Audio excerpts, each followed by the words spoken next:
Subscribe करें और bell दबाएं ताकि कोई खबर रह न जाए।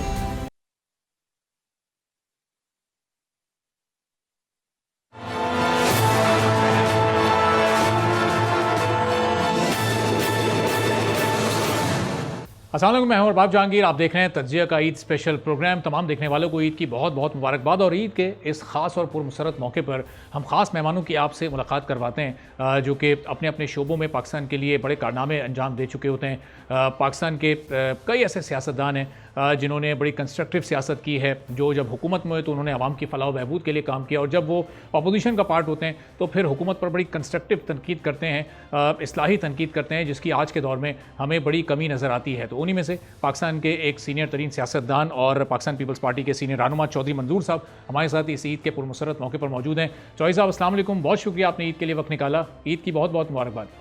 जी मेहरबानी, थैंक यू, खैर मुबारक, आपको भी बहुत बहुत ईद मुबारक और देखने वालों को भी बहुत बहुत ईद मुबारक। तो चौधरी साहब, आपकी ईद आमतौर पर अपने आबाई इलाके में कसूर में ही गुजरती है या फिर चूँकि ज़ाहिर है कि आप एक सियासतदान भी हैं, मसरूफियत रहती है, तो जैसे जैसे सियासी सफ़र आगे बढ़ता रहा तो कुछ तब्दीली आई है ईद में, या फिर वैसे ही जैसी बचपन में और लड़कपन में ईद हुआ करती थी अभी भी वही सिलसिला है?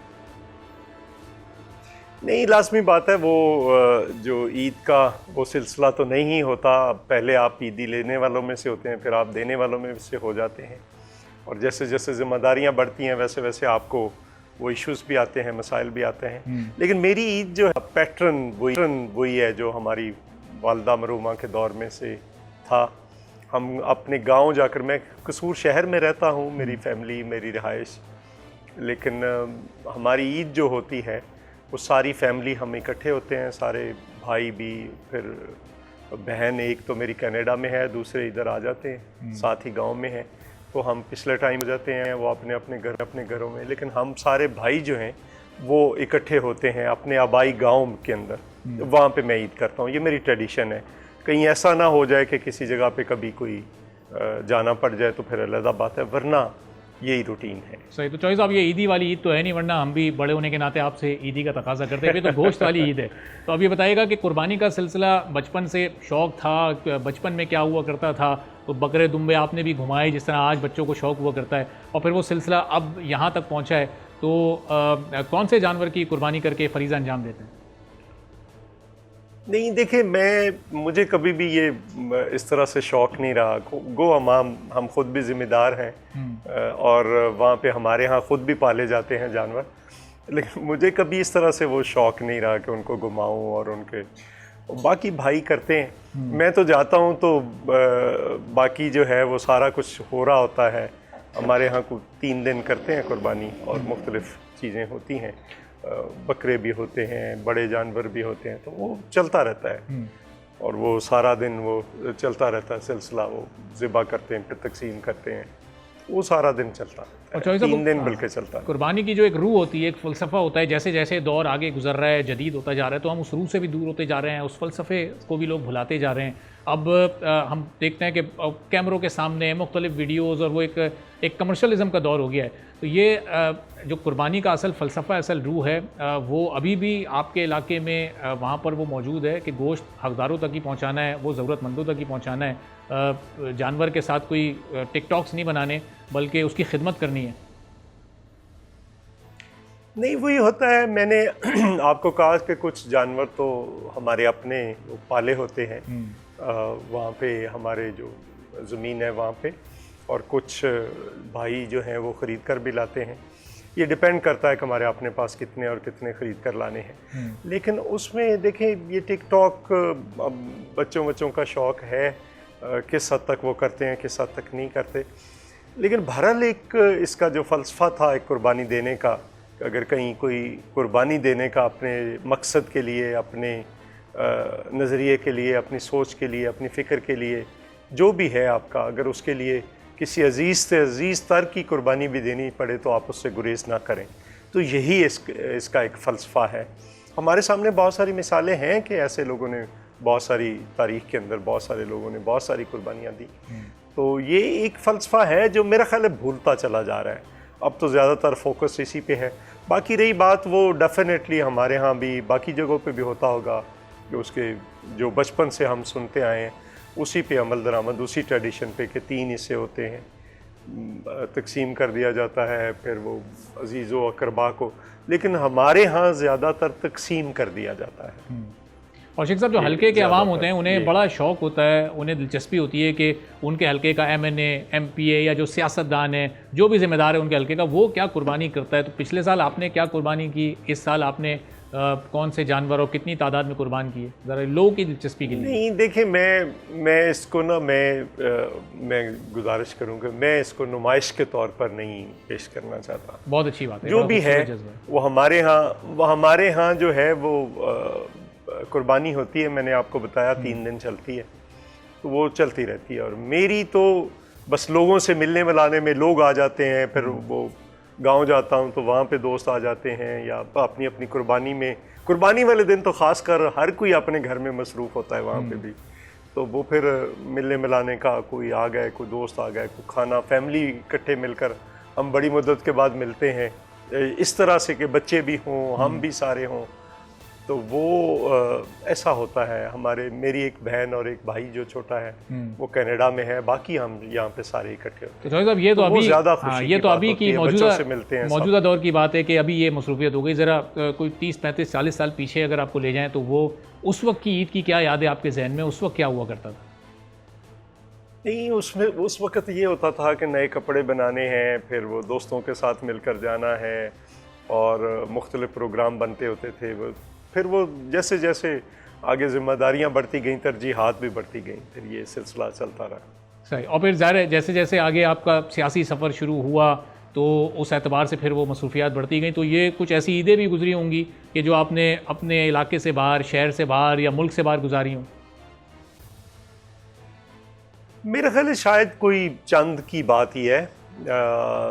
एक ईद मैंने लाहौर में पढ़ी थी, जब प्रेसिडेंट साहब जरदारी साहब उधर थे, तो हम सब ओहदेदारान थे, तो कहा गया कि ईद इधर आकर करें, चूँकि उन्होंने कहा कि मैं भी घर से बाहर हूँ, आप भी ज़रा आ जाएं।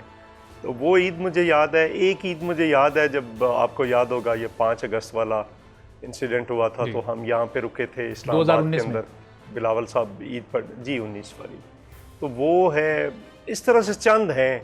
एक ईद मैंने जब सैलाब आया था तो एक गांव में जाकर कश्ती पे बैठकर वो पानी से गुजर कर पड़ी थी। जैसे बस चंद ईदें हैं जो बाहर हैं, बाकी तो ट्रेडिशनली हमारी भी कोशिश होती है कि फैमिली सारी इकट्ठी होती है तो वहाँ पे जाएं। और वो भी मैं ईद पढ़कर जो था, बाकी 2 जो ईदें हैं लाहौर से, वो इमीडिएटली फिर अपने गाँव चला गया। अच्छा। चलें, वो ईद की जो मसरूफियत है वो तो अपनी जगह, लेकिन पिछले कुछ हफ्तों से हम ये महसूस कर रहे हैं, देख भी रहे हैं कि आप हमें जिस तरह पहले तवातुर के साथ टीवी स्क्रीन्स पर नज़र आते थे, पीपल्स पार्टी का मौक़िफ़ आप बयान कर रहे होते थे, तो अब उस तरीके से आप हमें नज़र नहीं आ रहे, और हमारे प्रोग्राम्स में भी हम ये बड़ा महसूस कर रहे हैं। खुशकिस्मती है कि आज आपके साथ बात करने का मौका मिली है। तो ये इसकी क्या वजह है? क्या कोई ब्रेक लिया हुआ है, या ये बस ये कोई आराम करने का इरादा है? ऐसे ही समझे मेरे। नहीं, आराम का इशू भी है, लेकिन मैंने जानबूझ के वॉलंटरली ये ब्रेक है मेरी, कोई कंपल्शन नहीं है मेरी। मैं समझता हूँ कि ऑनेस्टली स्पीकिंग जो आर्गूमेंट है वो कम होता चला जा रहा है। अच्छा। और शोर और बदतमीज़ी बढ़ती चली जा रही है, तो जिससे मुझे तकलीफ़ होती है। फिर मैं कोई ऐसे किसी प्रोग्राम में चला जाऊँ जिसमें कोई ऐसी सिचुएशन पैदा हो, तो मेरे लिए बड़ा तकलीफ़देह होती है, क्योंकि मैं बात सुनता हूँ और अपनी करता हूँ, तो मेरी भी ख्वाहिश होती है कि मेरी बात सुनी जाए। और आर्गूमेंट जो होता है, दलील जो होती है, उसका असर ज़्यादा लंबा होता है। शोर वक्ती होता है, वो थम जाता है तो उसकी ख़त्म हो जाता है। सही। लेकिन आहिस्ता आहिस्ता हमारे यहाँ दलील की, आर्गूमेंट की कदर कीमत जो है वो कम होती चली जा रही है। मुआशरे में, हमारे में भी ये मसला है कि हमारा कोई बंदा दूसरे की बात सुनने के लिए तैयार नहीं है। जब सुनने के लिए तैयार नहीं है तो फिर कैसे आप आगे बढ़ सकते हैं? आप किसी की बात सुनेंगे, हो सकता है मैं गलत हूँ, मैं दूसरे का आर्गूमेंट सुनूं, और मुझे 1 मिनट नहीं लगता, अगर मैं कहीं गलत हूँ तो मैं अपने आप को दुरुस्त कर लेता हूँ। ये बात कोई इस तरह से ज़िद्दों पे अड़ जाना और ये करना और वो करना, और वैसे तो ये ईद तो वैसे ख़राब कर दी है सबकी इस बजट ने। बिल्कुल। और आने वाले दिनों में और जैसे जैसे लोगों पे यहाँ होता चला जाएगा बजट, तो वैसे वैसे लोगों को और अभी हम कोशिश लोग करेंगे। बड़े खुश थे कि 25% जो है वो तनख्वाहों में इजाफा हुआ, पता चला बाद में टैक्स लगाए, एक हाथ से दिया दूसरे हाथ से ले गए। सही। तो आगे हम कोशिश करेंगे कि इस पर आपकी और मज़ीद राय भी जानें, लेकिन ये जो इस वक्त कदर कीमत आप कह रहे हैं कि दलील की, आर्गूमेंट की ख़त्म होती जा रही है, ये हमारे माशरे की पस्ती की तरफ एक इशारा है, ये कोई एक मुख्तसर अमल है, ये वक्ती अमल है, या फिर आपको लग रहा है कि अब माशरा जैसे जैसे आगे हम बढ़ते जाएंगे ये दलील और आर्गूमेंट की जो अहमियत है वो बिल्कुल ख़त्म होकर रह जाएगी? मेरा ख्याल है हम तेज़ी से पस्ती की तरफ बढ़ रहे हैं और किसी उसमें उसकी रफ्तार में इजाफा होता चला जाता है। तो ये एक ख़तरनाक सूरत हाल है हमारे समाज के अंदर, और मुझे वैसे भी कोई नजूमी तो नहीं हूँ मैं, लेकिन जो हालात हैं इस वक्त मुल्क के, और मेरी दुआ है कि मैं गलत हूँ, तो हम किसी बड़े हादसे की तरफ बढ़ रहे हैं। पता नहीं क्यों मुझे ऐसा महसूस हो रहा है। अच्छा चौधरी साहब, मुझे याद है दिसंबर के आखिरी दिन थे 2023 के, उस वक्त भी आपने ये इशारा दिया था कि ये इंतखाबात आपको शफाफ होते नज़र नहीं आ रहे, और फिर 8 फरवरी के बाद जो सूरत-ए-हाल बनी है, जो तहफ़्फ़ुज़ात सियासी जमातों के हमारे सामने मौजूद हैं, तो अपने हलके को लेकर और जो NA 131 का नतीजा आया था, आपको भी उस पर कुछ तहफ़्फ़ुज़ात हैं, और उसके बाद ही ये जो मीडिया से या TV अपीयरेंसेस से आपकी दूरी सामने आई है, या वहाँ पर आप मुतमईन हैं?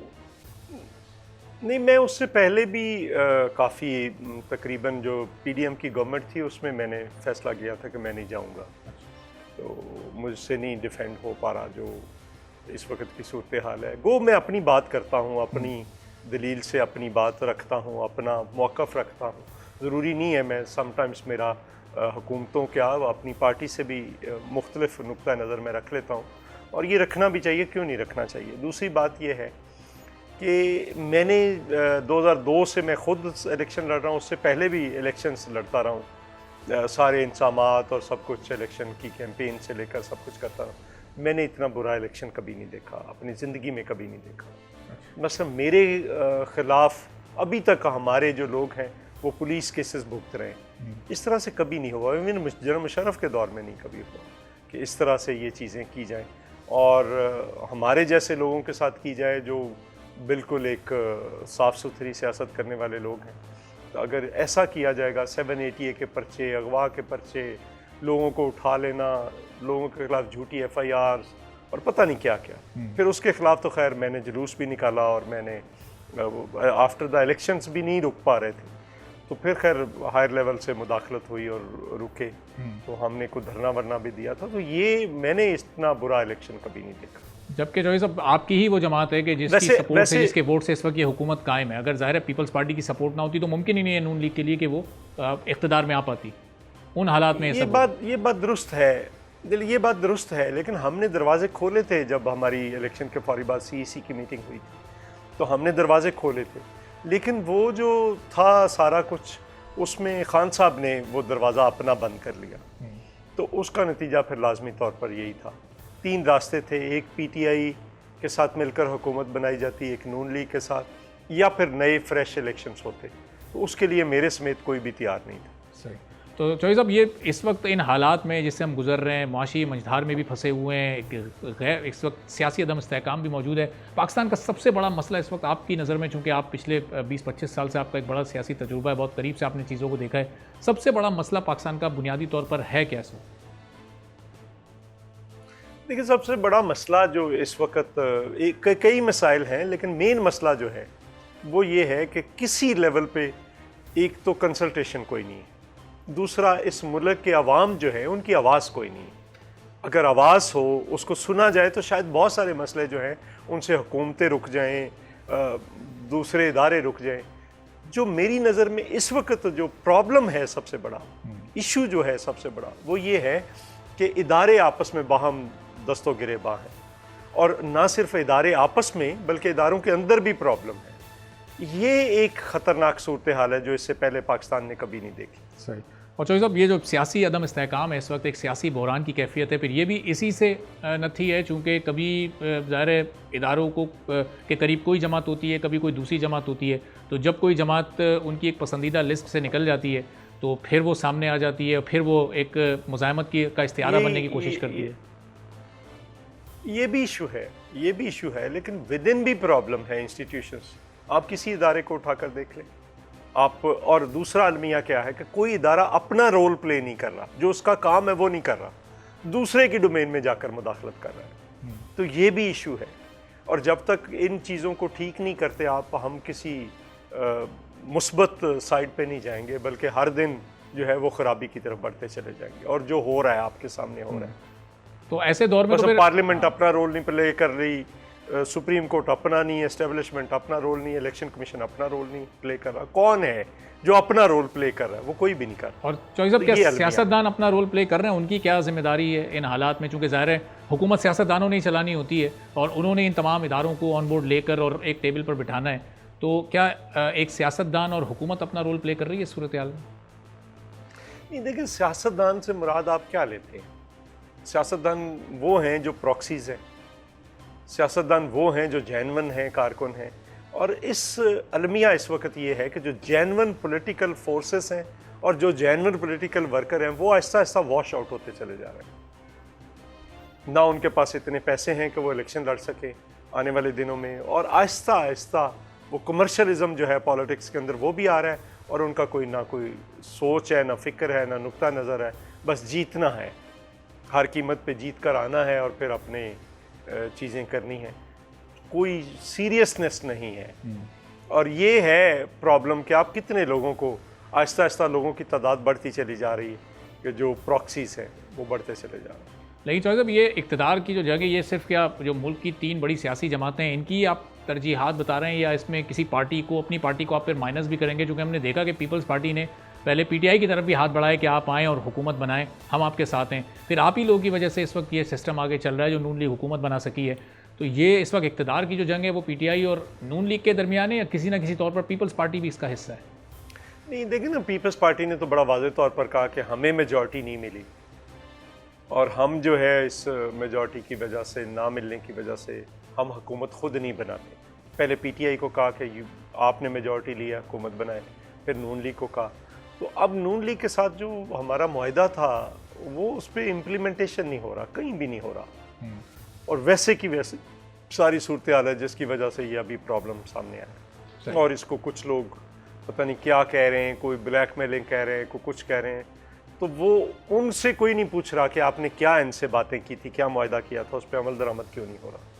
और जो मामले की संजीदगी है जो इस वक्त वो नून लीग को या हुकूमत को समझ क्यों नहीं आ रही? क्योंकि पीपल्स पार्टी ही वो जमात है जो आपके साथ रहेगी, तो आपकी हुकूमत चलती रहेगी। अगर पीपल्स पार्टी ने कोई फैसला कर लिया या कुछ सोच लिया तो फिर उसके नताइज तो बहुत ही भयानक हो सकते हैं हुकूमत के लिए। मसला ही इनका यही है कि जब मुश्किल आए तो फिर उस वक्त पाँव में पड़ जाओ, अगर निकल जाए मुश्किल से तो फिर किसी की बात सुनना भी गवारा नहीं। ऐसे नहीं होता। मसलन आपको याद होगा बड़ा मुश्किल फ़ैसला था जब परवेज़ लाई साहब को साथ मिलाया था, डिप्टी वज़ीर-ए-आज़म बनाया था, और फिर उसमें उनको हमने उस वक्त तय किया था जो उनकी तादाद थी उस हिसाब से उनको फंड्स दे दिए थे, एलोकेट कर दिए। खैर पीपल्स पार्टी ने तो सबको दिए थे, इवन अपोजिशन, नून लीग उस वक्त अपोजिशन में थी तो उसको भी फंड्स दिए थे। आपको याद होगा 2008 वाली हुकूमत में तो सबको फंड्स दिए थे, क्योंकि हर कोई अपने अपने हल्के की नुमाइंदगी करता है। तो हमारे यहाँ तो जो चल रहे प्रोजेक्ट्स थे वो भी रोक दिए गए इस वक्त। अच्छा, तो ये इससे और फिर लोगों के खिलाफ पुलिस की कार्रवाइयाँ और बाकी चीज़ें हो रही हैं जो कि बिल्कुल सरासर ज़्यादती। तो फिर ये हुकूमत की इस तरफ तवज्जो नहीं है, अपने इत्तेहादियों के मसाइल या उनके साथ जो मुआहदात हुए हैं उनको हुकूमत पूरा करने में संजीदा नहीं है। और अगर ये संजीदगी आने वाले दिनों में भी हमें नज़र नहीं आई तो फिर पहले इस हुकूमत के टेन्योर से मुतालिक बहुत बात हो रही है कि कितना लंबा चल सकेगी। ये तो उसी वक्त तक चल सकती है जब तक आपकी सपोर्ट इसके साथ मौजूद है। फिर ये गैर संजीदगी हुकूमत की तरफ से बड़ी हैरान कुन है। लेकिन प्रेसिडेंट साहब की तो कोशिश होगी कि वो ये चले, क्योंकि उनका बड़ा हौसला भी होता है, वो सारी चीज़ें करते हैं। लेकिन इस वक्त लीडरशिप पे बड़ा प्रेशर आ गया है नीचे से कि ये चीज़ें तय हुई थी, उनमें बताएं, कोई एक पे भी इम्प्लीमेंटेशन हुआ है तो बता दें। वो तो किसी चीज़ पे कोई इम्प्लीमेंटेशन नहीं है। तो ये प्रेशर है जो पार्लिमानी पार्टी का है, पार्टी का अपना प्रेशर है, तो वो सारी चीज़ें हैं।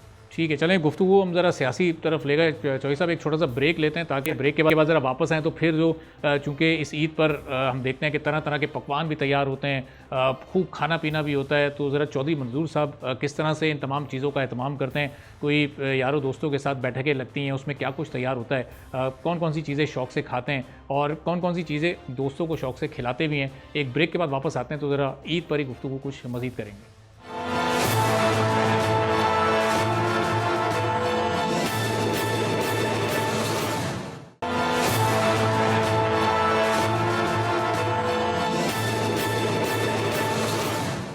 एक बार फिर प्रोग्राम में आपको खुशामदीद कहेंगे। सीनियर सियासतदान पाकिस्तान पीपल्स पार्टी के सीनियर रहनुमा चौधरी मंजूर साहब हमारे साथ मौजूद हैं। तो चौधरी साहब, ब्रेक के बाद एक बार फिर हम आपका शुक्रिया अदा करेंगे कि ईद का एक खास मौका है, आप हमारे साथ मौजूद हैं। अब इस खास मौके पर खास पकवान भी तैयार होते हैं और हम देखते हैं कि ईद के पहले रोज़ से सुबह से ही खुशबुएँ आ रही होती हैं, घरों में मुख्तलिफ़ तरह की डिशेज़ बनाई जा रही होती हैं। तो आपको भी खाने पीने का शौक़ है? इस ईद पर क्या कुछ खाते हैं और दोस्तों वगैरह के साथ इस तरह की कुछ बैठकें लगती हैं? मैं बहुत कम खाने वाले मुझसे हूँ, रूटीन में भी, और ईद पे तो बिल्कुल ही ज़रा और कम कर देता हूँ मैं। अच्छा। तो बाकी जहाँ पे जाते हैं खाना होता है, थोड़ा सा लिया, तो जो मेरे साथ लोग होते हैं वो भी भूखे ही रहते हैं ज़्यादातर। तो मेरा तो ये इशू है। अच्छा। मतलब मुझे इससे कोई नहीं होता, जो मिल जाए वो खा लेते हैं, जो पका हो वो खा लेते हैं। तो मेरा तो ये इशू होता है। घर में भी मुझे कहते हैं यार तुमने जो कुछ लेना ना ले लो, ताकि हम खाना खाने वाले बने। तो वो थोड़ा बहुत जो मैंने लेना होता है वो ले लो। तो इसका मतलब खाने के मामले में जो बड़ी हमारे यहाँ एक सादा तबीयत है। हमारे यहाँ एक मरहूम हमारे MPs होते थे मेरे साथ नीचे, चौधरी अहमद अली टोलू साहब। तो वो कहा करते थे कि अल्लाह ताला ने रिस्क लिख दिया है हर बंदे का, जो पहले जल्दी खा लेगा वो जल्दी चला जाएगा। अच्छा, तो वैसे चौधरी साहब आप रिस्क वही खाना है। रूटीन में जो नहीं भी कोई बहुत ज़्यादा खा रहा होता है या खाने का शौकीन नहीं होता, हम देखते हैं कि ये एक ऐसा कोई 5, 6, 8, 10 दिन का सीज़न आता है कि इसमें ज़रा उन लोगों में भी एक शौक़ बेदार हो जाता है। तो वो ईद के पहले दिन, दूसरे दिन, तीसरे दिन बड़ी ख़ास डिशेज़ बनवाते हैं। तो ऐसा कोई आपका शौक़ नहीं है कि ना इस ईद पे आपने कोई कुछ ख़ास खाया, तो पिछली ईदों पे कुछ आप बोल के बनवाते हो घर में? नहीं, मेरा कोई ऐसा शौक नहीं है। जो बना हो वो बस उसमें से थोड़ा बहुत जो चाहिए होता है ले लेते हैं। तो ये चापे, बारबेक्यू, कढ़ाई, कोरमा, न्यारी बिरयानी, इन चीज़ों का आपको कतई शौक नहीं है? वो बच्चे बना रहे होते हैं, उसमें से मुझे भी वो एक आध ला देते हैं, बस मेरा इतना ही है। मेरा कोई ज़्यादा बड़ा शौक नहीं है खाने का। और कोई वो होता है ना, दोपहर सुबह कुर्बानी हुई है और वो ताज़ी कलेजी आती है, वो बनती है, वो चटखारीदार मज़ेदार कलेजी सब बड़े शौक से खाते हैं। तो उसमें भी अपना हिस्सा आप डालते हैं या वहाँ से भी ज़रा थोड़ी दूरी पर ही रहते हैं? नहीं, वो सुबह बस ऐसे एक आध लुकमा मैं लेता हूँ उसका भी, चूँकि मेरा ज़्यादा वो टेस्ट नहीं है उसका। तो बाकी ये है कि सुबह फेनियाँ वेनियाँ बन जाती हैं, वो ले लेते हैं, फिर खाना बन जाता है वो खा लेते हैं। तो गोश्त तो चौधरी साहब खाते हैं ना? ऐसा तो नहीं कि बिल्कुल ही वेजिटेरियन है आप और गोश्त से बड़ा ही दूर रहते हैं? नहीं, मैं वेजिटेरियन नहीं हूँ, लेकिन मैं बहुत उतना ही लेता हूँ, बहुत थोड़ा। तो यानी ईद पर और ईद के बाद भी जो दोस्तों की महफिलें लगती हैं उसमें फिर सियासी मौज़ूआत पे ज़्यादा बात होती है, कोई खाने पीने का मौजू ज़ेर बहस नहीं आता? मुख्तलिफ मौज़ूआत होते हैं। कभी जो पुराने दोस्त मिल जाएं तो वो पुरानी बातें भी, गांव जाते हैं तो दोस्त आ जाते हैं, या किसी मैं दूसरे गांव जाऊं या किसी जगह पे जाऊं। ईद तो ज़्यादातर फैमिली के साथ ही करते हैं, फैमिली में ही बहुत सारी गपशप होती है, बहुत सारे इश्यूज़ जो होते हैं वो हम डिस्कस कर लेते हैं। वरना फिर कम ही इकट्ठे इस तरह से हम सारी फैमिली होते हैं, क्योंकि हर कोई अपनी अपनी जगह पे होता है। ज़्यादातर तो मेरा ही होता है कि मैं कम मिलता हूँ उनको, तो वो फिर बातें होती रहती हैं, बच्चों से बातें हो जाती हैं, फैमिली से हो जाती हैं, दोस्तों से गपशप हो जाती है। एक टाइम था कि हम जो थे वो हमारे गांव में अपने में हमने एक तालीम के लिए बनाई थी तंजीम, उसने बड़ा काम किया था। अच्छा।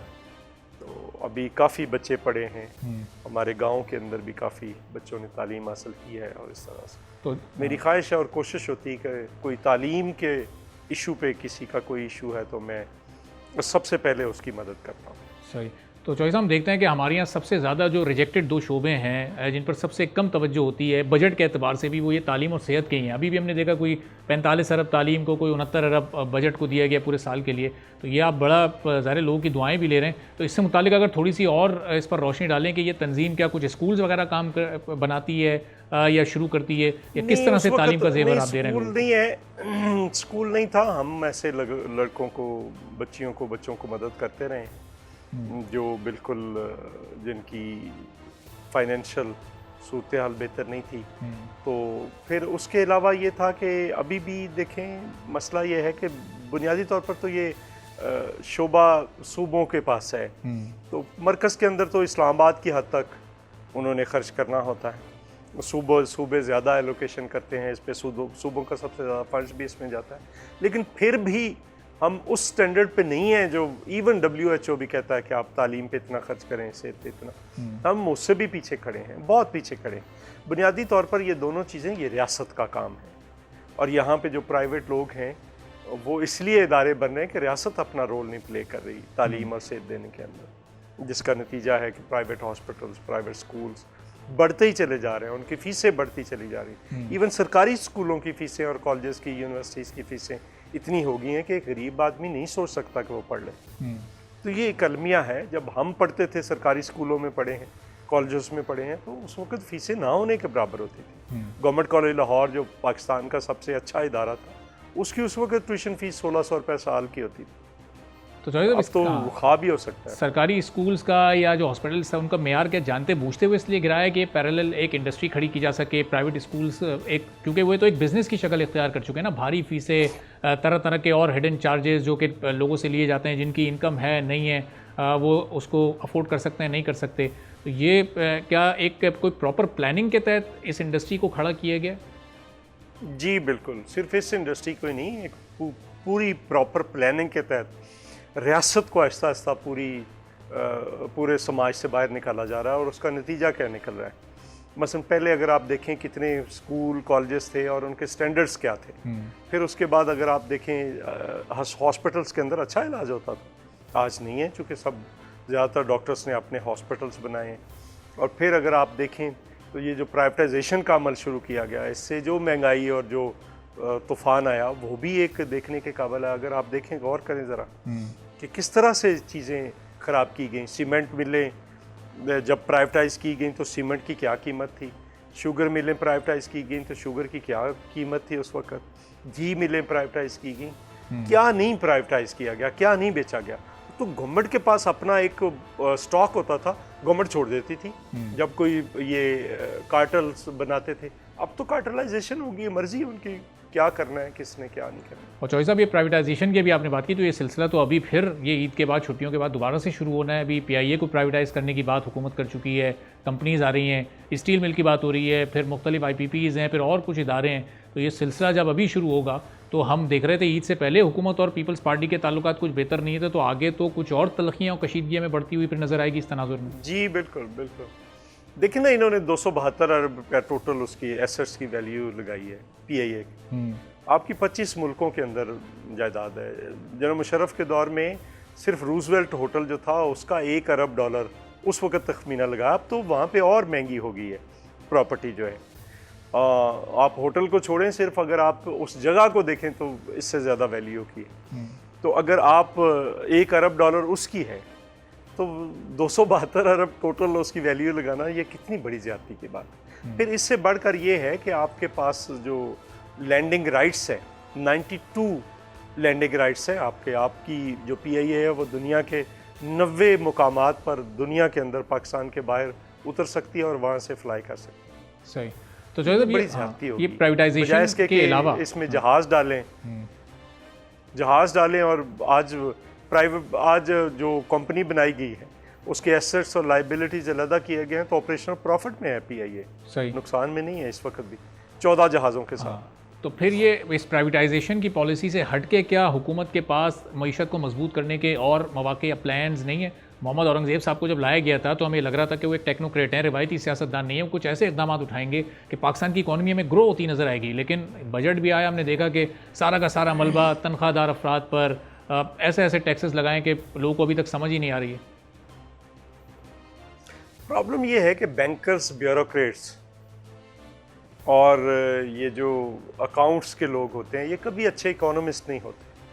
अच्छा, ये हिसाब किताब में पड़े रहते हैं हर वक्त। इकोनॉमिस्ट जो है, मैं हमेशा कहता हूँ कि उसका एक नुक्ता नज़र होता है, वो एक किसान की तरह होता है। किसान जाता है, जाकर ज़मीन के अंदर अपना बीज मट्टी में मिलाकर वापस आ जाता है, इस उम्मीद से कि उससे शगुफ़े फूटेंगे, और फूटते हैं। जो इकोनॉमिस्ट होता है वो भी ऐसे मुस्तकबिल के अंदर ऐसे प्रोजेक्ट्स लेकर आता है। आज हम क्यों यहाँ पे फंसे हुए, सारी तबाही क्यों हुई है? इन्हीं वजह से आपने इजी फैसले कर लिए, आसान फैसले कर लिए। इस वक्त भी जो तनख्वाहदार तबका है वो टैक्स दे रहा है, बाकी इस मुल्क की रूलिंग क्लासेस कहाँ टैक्स दे रही हैं? कहाँ पे बाकी लोग जो हैं इंडस्ट्रियलिस्ट, बाकी टैक्स किधर दे रहे हैं? कहीं नहीं। आप इनडायरेक्ट टैक्सेस, सेल्स टैक्स, बाकी इनडायरेक्ट टैक्सेस की भरमार है यहाँ पे, और डायरेक्ट टैक्सेस आपने वेल्थ टैक्स लगा हुआ हटा लिया, और उसके बाद किसी गवर्नमेंट में ज़रूरत नहीं है कि वो वेल्थ टैक्स लगाए। आप लगाए ना लोगों पे, जो अमीर लोग हैं वो टैक्स दें, और अगर सब कुछ डूब रहा है तो उसमें तो उनकी ज़्यादा जिम्मेदारी बन रही है, लेकिन वो नहीं करेंगे। तो इसका हल यही है कि फिर इस मुल्क के लोगों को फैसला करना होगा कि उन्होंने क्या करना है। इस सिस्टम को ऐसे चलते रहने देना है या एक मुतबादल सिस्टम भी लेकर आना है, और मुतबादल इकॉनमी मौजूद है, ये नहीं है कि नहीं है। अच्छा, तो जाहिद साहब ये हुकूमत नहीं कर पा रही, जबकि हम देख रहे हैं कि इनके भी बड़े अच्छे ताल्लुकात हैं इस्टेब्लिशमेंट से, एक पेज पर हैं। इससे पहले हमने पाकिस्तान तहरीक इंसाफ की हुकूमत देखी, उनके मामलात बड़े बेहतर थे, जहाँ जब वो उस तरफ से भी कोई ऐसी ख़ास रुकावट नहीं है और सपोर्ट हर तरह की, इत्तेहादी भी आपके साथ हैं, मुश्किल फैसले आप इत्तेहादियों को एतमाद में लेकर कर सकते हैं, तो फिर रुकावट या प्रॉब्लम कहाँ आ रही है? फिर क्या इंटेंशन का मसला है, नीयत नहीं है, विल का इशू है? सोच का इशू है, आपकी सोच ही दूसरी है। आपने प्राइवेटाइजेशन पे आप आर्गूमेंट्स देते चले जाते हैं। आप रियासत को मुकम्मल तौर पर बाहर निकाल लेंगे तो उसके बाद क्या होगा? कभी आपने ये सोचा है? जिस दिन ये PIA को ख़राब किया जा रहा था, आप मुझे ये बताएं कि कोई चीज़ अगर बेचनी है तो उसको तो अच्छा करके आप बेचेंगे ना। मैं अगर ये कहूँ कि ये मेरे पास गिलासेस हैं, ये बड़े अच्छे हैं, ये हैं, आप इसकी बुराइयाँ बयान करके तो नहीं बेचेंगे। तो PIA के साथ तो इस वक्त बाकी महकमों के साथ तो ये हो रहा है। और जिस दिन बंद की गई थी, यहाँ से 80 हज़ार लाख रुपए की कराची इस्लामाबाद की टिकट थी, यही वो चाहते हैं। तो चौथा, अगर ये इन्हीं पॉलिसियों का तसलसल रहा तो अगले 3-4 साल में या 5 साल में अगर ये हुकूमत अपनी मुद्दत पूरी करती है तो पाकिस्तान को, इसकी मईशत को आप कहाँ देख रहे हैं? या उससे भी थोड़ा आगे अगर हम ले जाएँ तो 7-8 साल में पाकिस्तान किस जगह पर होगा? ये कर्ज़ों का बोझ इसी तरह बढ़ता जाएगा या कोई फुल स्टॉप लगेगा? कुछ बेहतरी होती आपको नज़र आ रही है? नहीं, कोई बेहतरी नहीं है। आपकी इंडस्ट्री लग नहीं रही, इन्वेस्टमेंट हो नहीं रही, कोई चीज़। एग्रीकल्चर को आपने जानबूझकर अभी ये गंदम के बाद सारा कुछ तबाह कर दिया है। आप उस गलती को मानने के लिए तैयार नहीं, ना उस पर कोई बात करने के लिए तैयार नहीं है कि जब आपके मुल्क की गंदम आ रही थी तो 36 लाख टन किसने मंगवाई, किसके कहने पे मंगवाई? उस पर कहते हैं कि नहीं इस पर तो बात ही ना करें। और उसके ज़रिए आपने कहा जी कि गंदम हमने सस्ती कर दी है। अब इसके 2 तरीके होते हैं सस्ती करने के। एक तरीका ये है जो अपनाया गया है, उसमें से लोगों ने सैकड़ों अरब रुपया कमा लिया है, वो कमा कर चले गए हैं, किसान तबाह हो गया है। उसके बाद मक्की आई है तो वो भी तबाह हो गई है, चूँकि मक्की जो थी वो फीड के अंदर ज़्यादा यूज़ होती थी, अब वो गंदम उसी रेट पे खड़ी है, तो राइस बैठ गया है, बाकी फसलें बैठ रही हैं। एक ये है। दूसरा तरीका ये है कि आप नीचे से जो इनपुट्स हैं उनको सस्ता कर दें। बस खाद आपकी इंडिया के अंदर यूरिया 350 रुपए की है या 400 की कर ले मैक्सिमम, यहाँ पे 5500 की या 5000 की है। वहाँ पे DAP जो है वो 1200 की, आपकी 12000 पे है। वहाँ पे बिजली का बिल जो है किसानों को वो नहीं देना पड़ता, यहाँ पे आप 50 रुपए का यूनिट ले रहे हैं। तो ये सारी चीज़ें हैं, अगर आप इनको सस्ता करेंगे तो ऑटोमेटिकली जो अजनास है वो सस्ती हो जाएंगी। आप इस तरफ नहीं जा रहे, आप दूसरी तरफ जा रहे हैं, किसानों को तबाह कर दिया है, और उसका नतीजा इन्हें अभी समझ नहीं आ रहा। 3-4 तबके हैं जो पैसे अपने पास नहीं रखते। किसान नहीं रखता, खर्च कर देता है। अब होंगे नहीं तो खर्च क्या करेगा? सही। फिर आप मुलाजम नहीं रखता, मजदूर नहीं रखता, पेंशनर नहीं रखता। अगर आप इनकी आमदनी बढ़ाएंगे तो ये खर्च करते हैं, दुकानों पे जाते हैं, दुकानों वाले बड़े जो मंडियां हैं उसमें जाते हैं, वो मिलर्स के पास जाते हैं।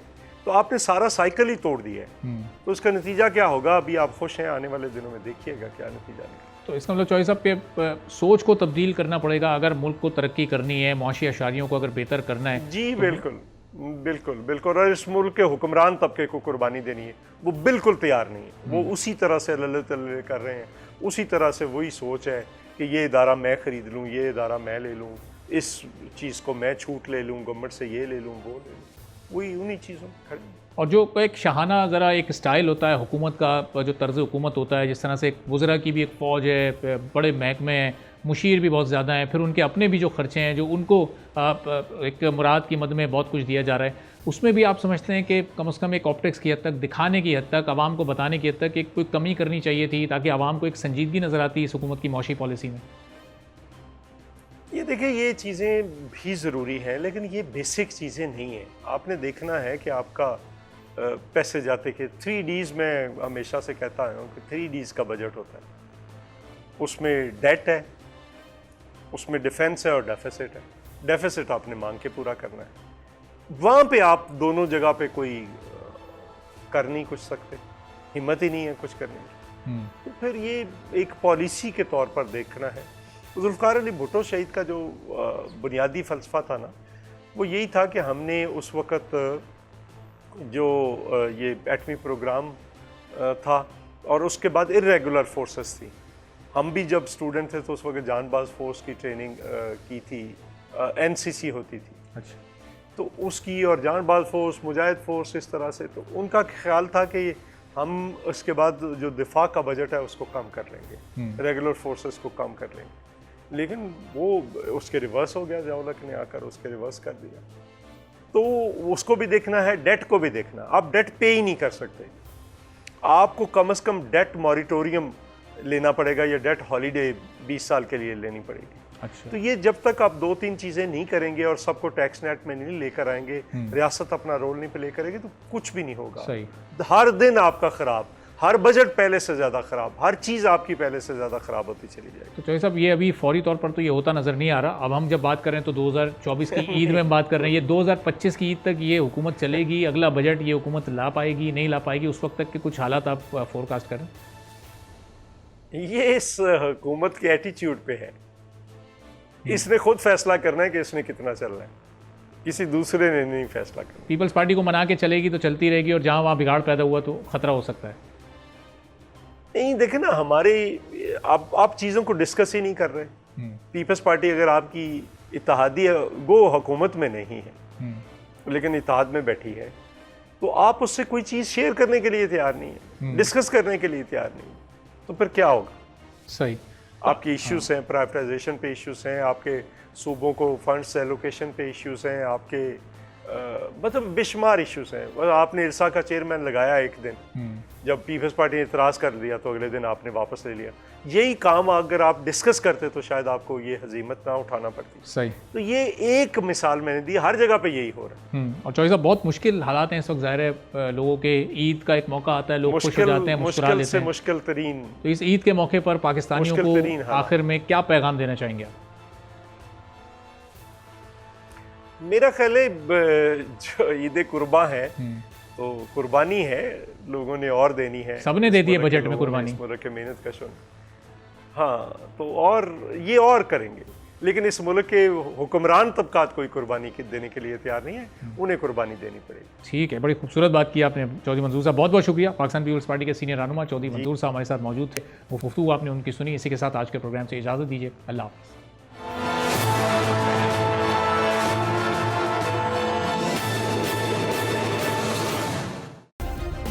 सब्सक्राइब करें और बेल दबाएं ताकि कोई खबर रह न जाए।